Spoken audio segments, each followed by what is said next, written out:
Hey everybody, it's Miss Molly. I know we haven't done one of these readings of the Graveyard Book in a while, so I'm going to do that today. We are going to pick back up in the middle of chapter 4.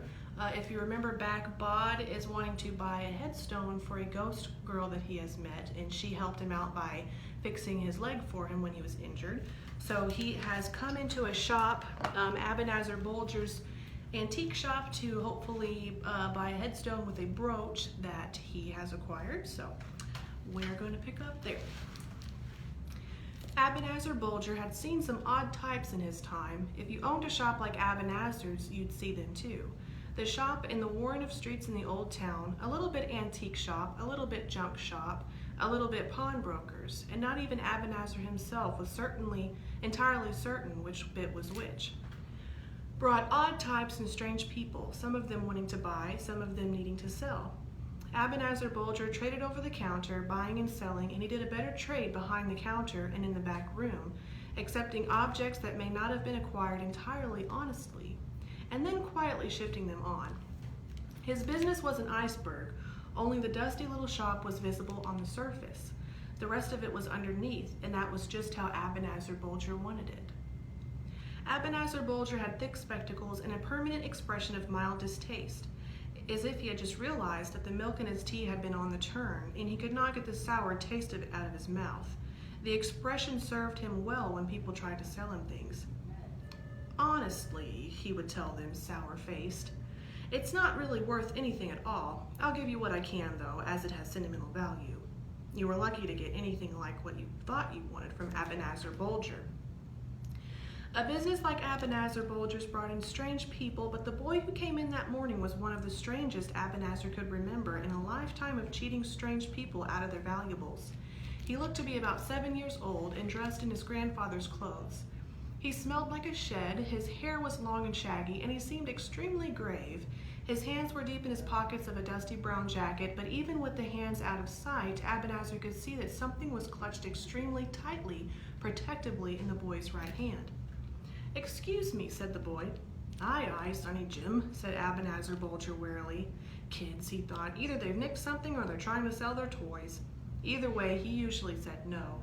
Buy stolen property from a kid, and next thing you knew, you'd have an enraged adult accusing you of having given little Johnny or Matilda a tenner for their wedding ring. More trouble than they was worth, kids.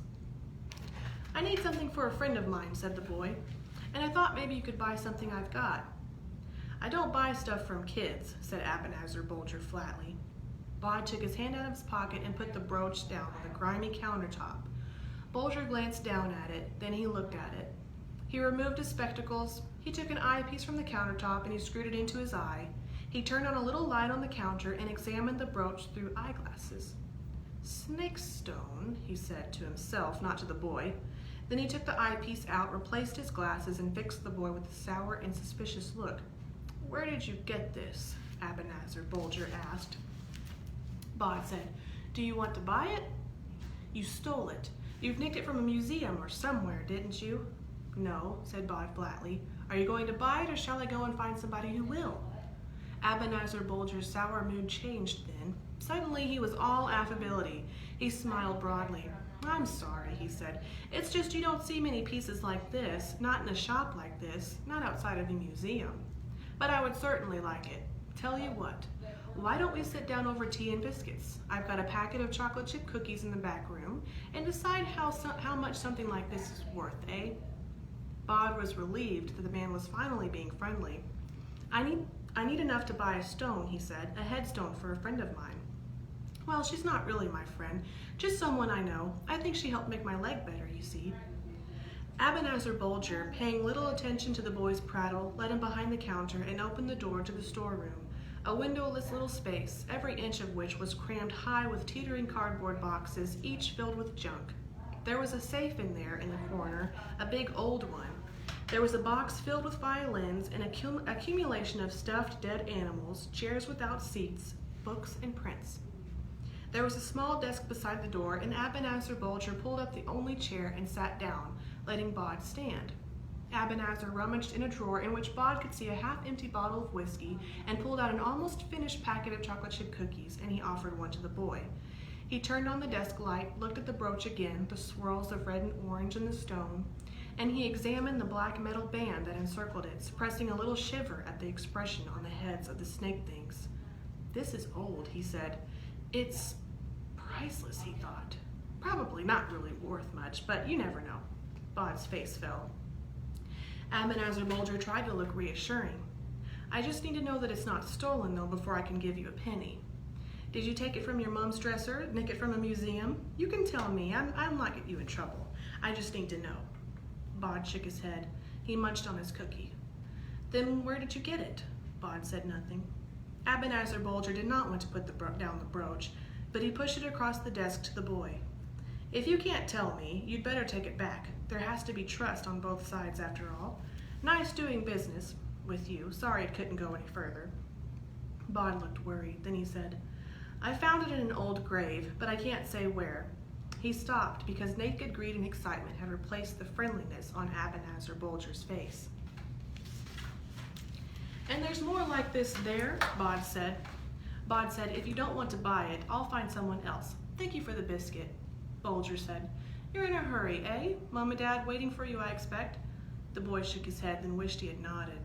"Nobody waiting." "Good." Abanazer Bolger closed his hand around the brooch. "Now you tell me exactly where you found this, eh?" "I don't remember," said Bod. "Too late for that," said Abanazer Bolger. "Suppose you have a little think for a bit where it came from. Then when you've thought, we'll have a little chat and you'll tell me." He got up and walked out of the room, closing the door behind him. He locked it with a large metal key. He opened his hand and looked at the brooch and smiled hungrily. There was a ding from the bell above the shop door to let him know someone had entered, and he looked up guiltily, but there was no one there.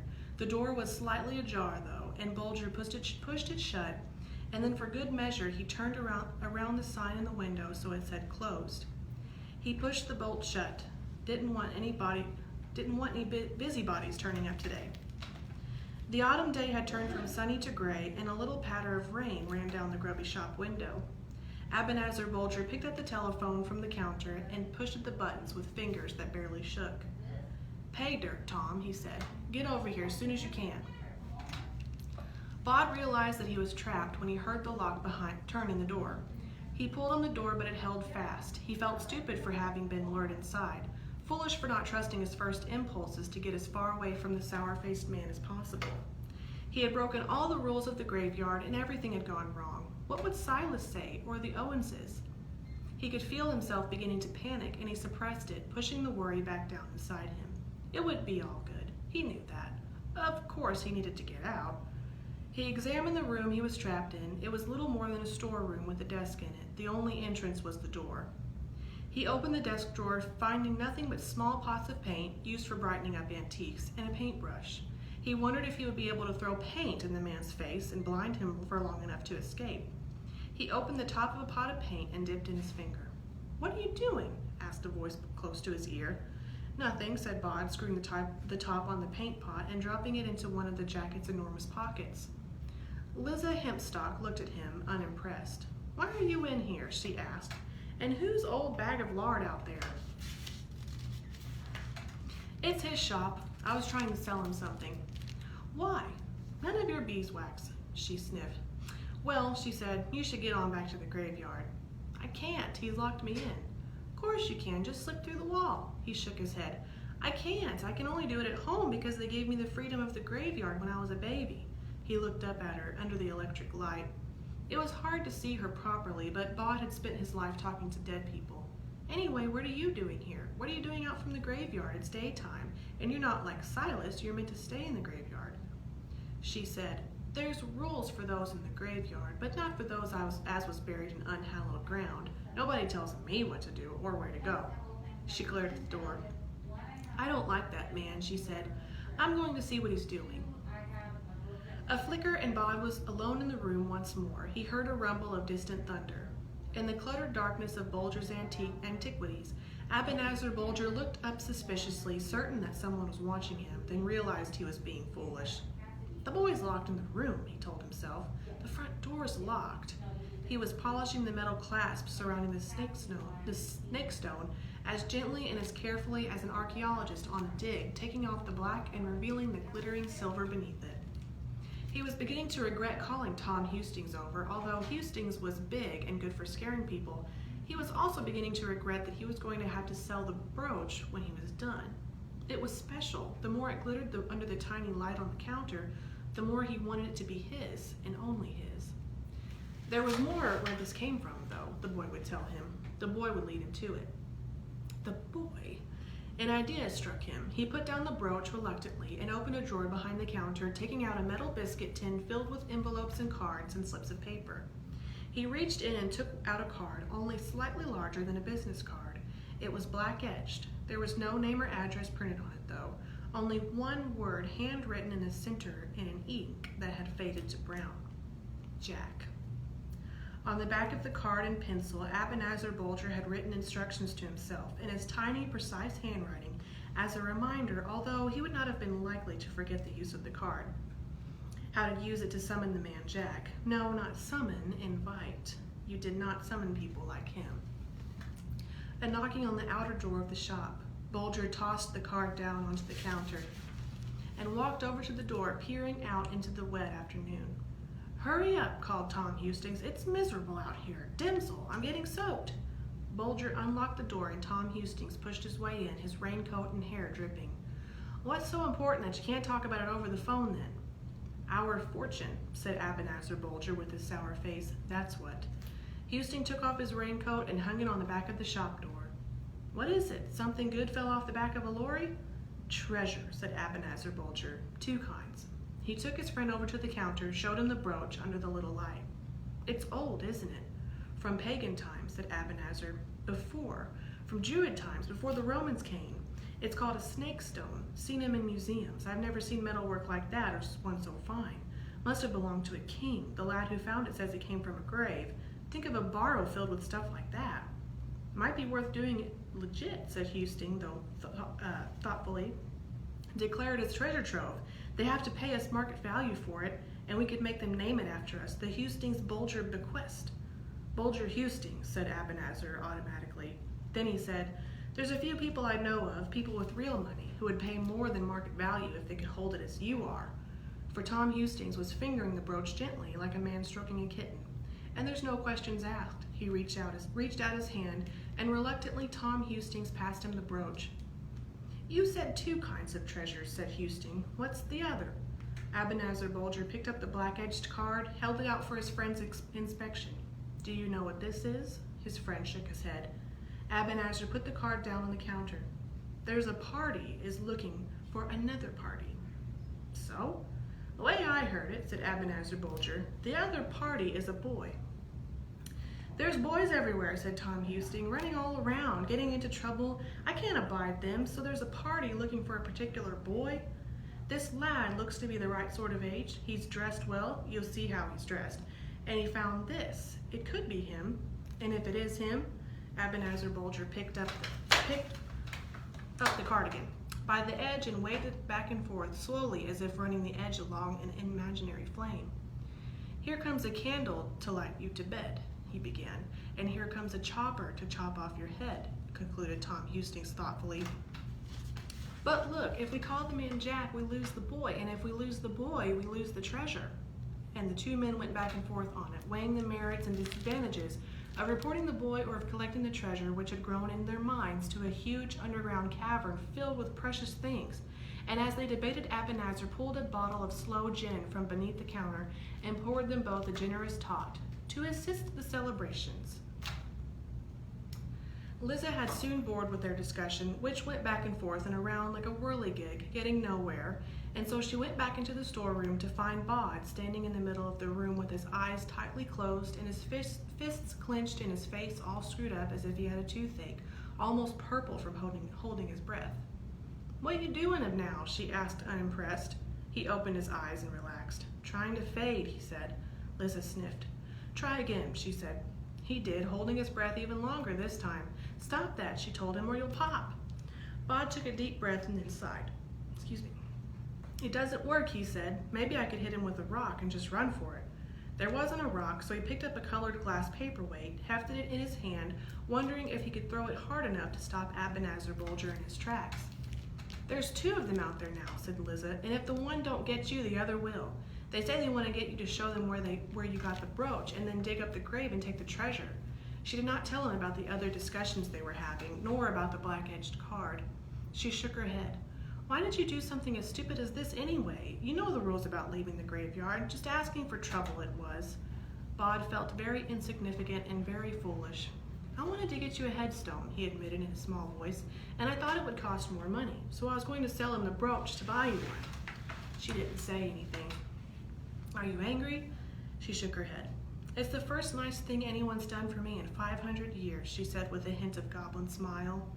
Why would I be angry? Then she said, what do you do when you try to fade?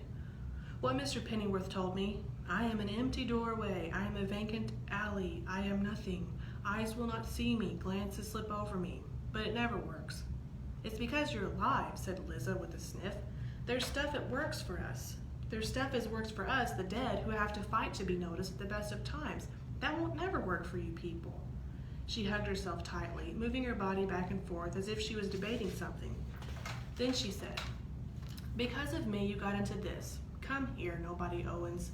He took a step towards her in the tiny room and she put her cold hand on his forehead. It felt like a silk scarf against his skin. Now, she said, perhaps I can do a turn for you.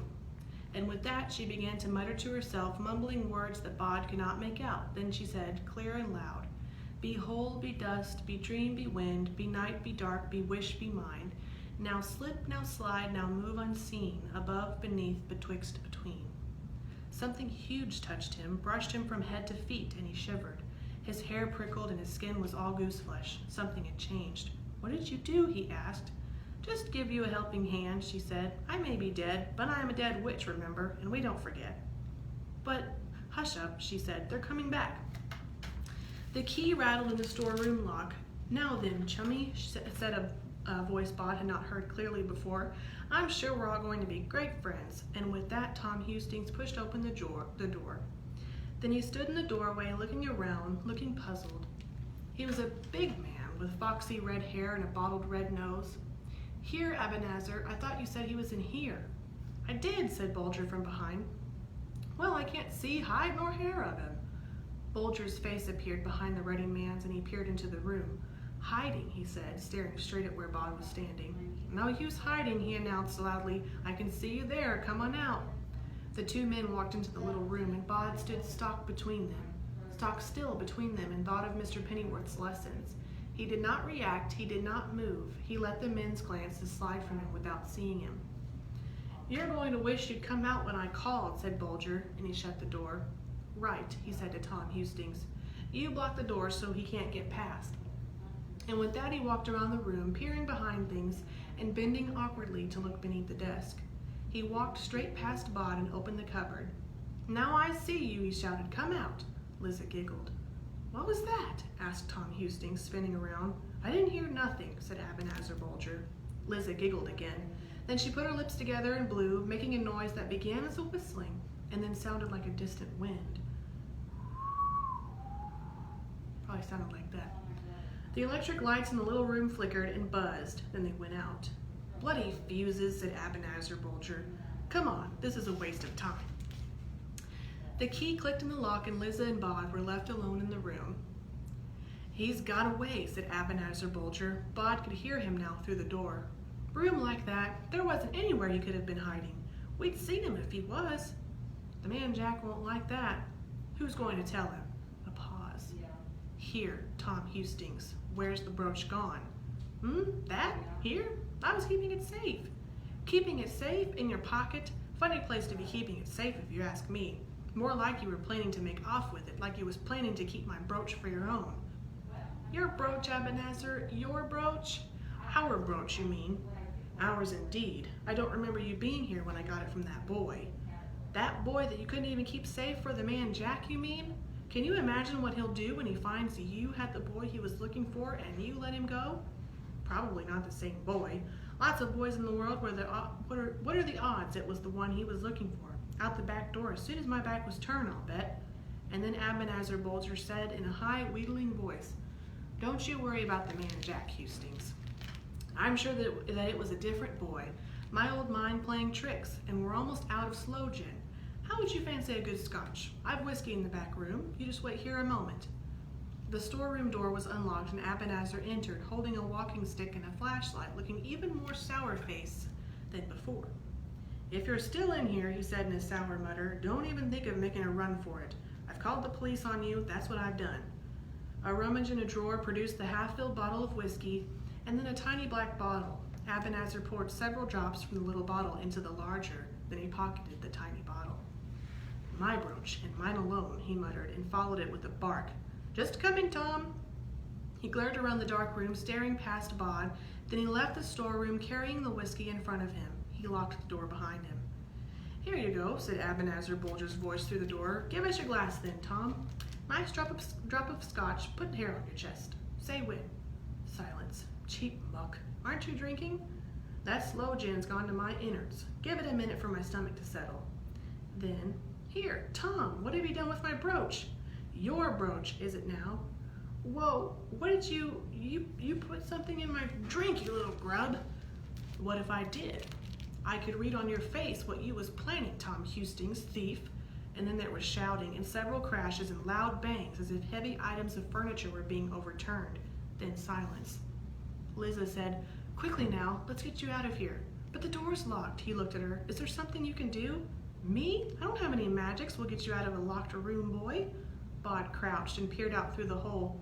It was blocked. The key sat in the keyhole, Bod thought, then he smiled. Then he smiled momentarily, and it lit his face like the flash of a light bulb. He pulled a crumpled sheet of newspaper from a packing case, flattened it out as best he could, then pushed it underneath the door, leaving only a corner on his side of the doorway. What are you playing at? Said Liza impatiently. I need something like a pencil, only thinner, he said. Here we go, and he took a thin paintbrush from the top of the desk and pushed the brushless end into the lock, jiggled it, and pushed some more. There was a muffled clunk as the key pushed out as it dropped from the lock onto the newspaper. Bod pulled the paper back under the door, now with the key sitting on it. Liza laughed, delighted. That's wit, young man, she said. That's wisdom. Bod put the key in the lock, turned it, and pushed open the storeroom door. There were two men on the floor in the middle of the crowded antique shop. Furniture had indeed fallen. The place was a chaos of wrecked clocks and chairs, and in the midst of it the bulk of Tom Hustings lay, fallen on the smaller figure of Abanazer Bulger. Neither of them was moving. Are you dead? Asked Bod. No such luck, said Liza. On the floor beside the men was a brooch of glittering silver, a crimson-orange banded stone, held in place with claws and with snakes' heads, and the expression of the snake heads was one of triumph and avarice and satisfaction. Bod dropped the brooch into his pocket, where it sat beside the heavy glass paperweight, the paintbrush, and the little pot of paint. Take this too, said Liza. Bod looked at the black-edged card with the word Jack handwritten on one side. It disturbed him. There was something familiar about it, something that stirred old memories, something dangerous. I don't want it. You can't leave it here with them, said Liza. They were going to use it to hurt you. I don't want it, said Bod. It's bad. Burn it.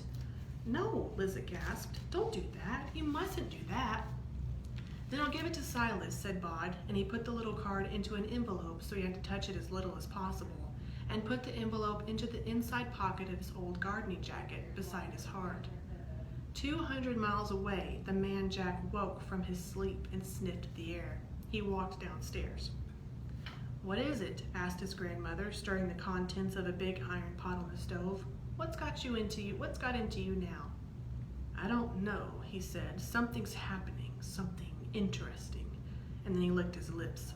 Smells tasty, he said. Very tasty. Lightning illuminated the cobbled street. Bod hurried through the rain, through the old town, always heading up the hill toward the graveyard. The gray day had become an early night while he was inside the storeroom, and it came as no surprise to him when a familiar shadow swirled beneath the street lamps. Bod hesitated, and a flutter of night-black velvet resolved itself into a man shape. Silas stood in front of him, arms folded. He strode forward impatiently. Well, he said. Bod said, I'm sorry, Silas. I'm disappointed in you, Bod, Silas said, and he shook his head. I've been looking for you since I woke. You have the smell of trouble all around you, and you know you're not allowed to go out here into the living world. I know, I'm sorry. There was rain on the boy's face, running down like tears.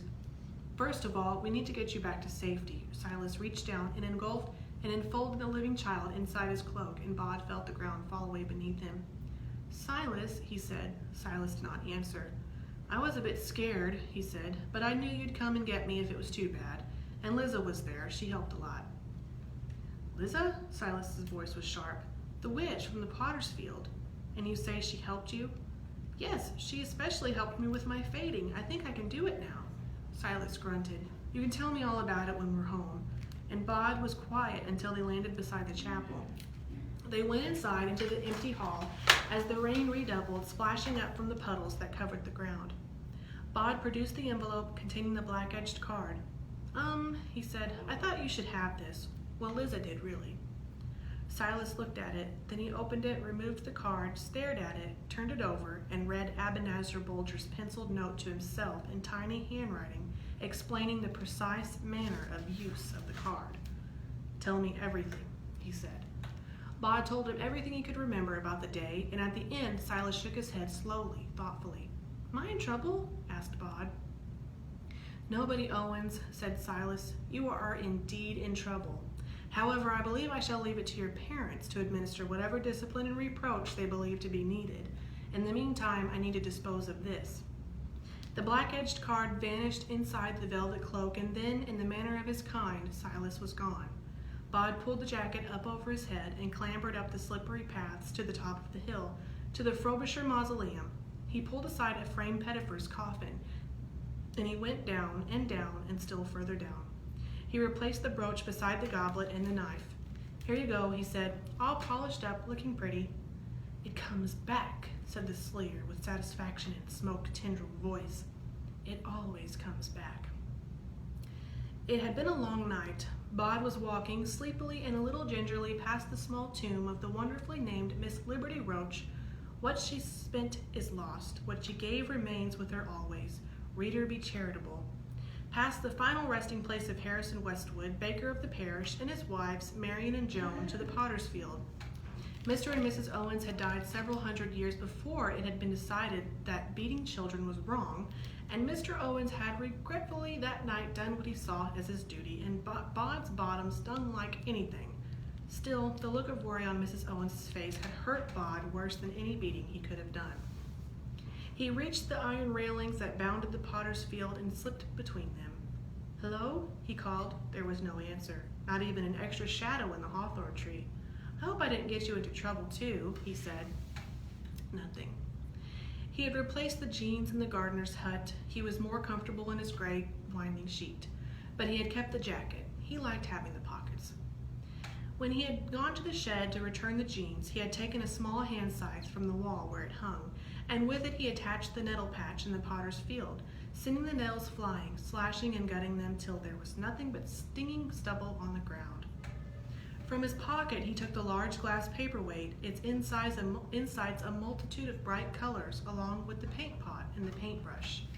He dipped the brush into the paint and carefully painted in brown paint on the surface of the paperweight the letters E.H. And beneath he wrote, "We don't forget." Bedtime soon, and it would not be wise for him to be late to bed for some time to come. He put the paperweight down on the ground that had once been a nettle patch, placed it in the place that he has estimated her head would have been, and paused only to look at his handiwork for a moment. He went through the railings and made his way rather less gingerly back up the hill. Not bad, said a pert voice from Potter's Field behind him. Not bad at all.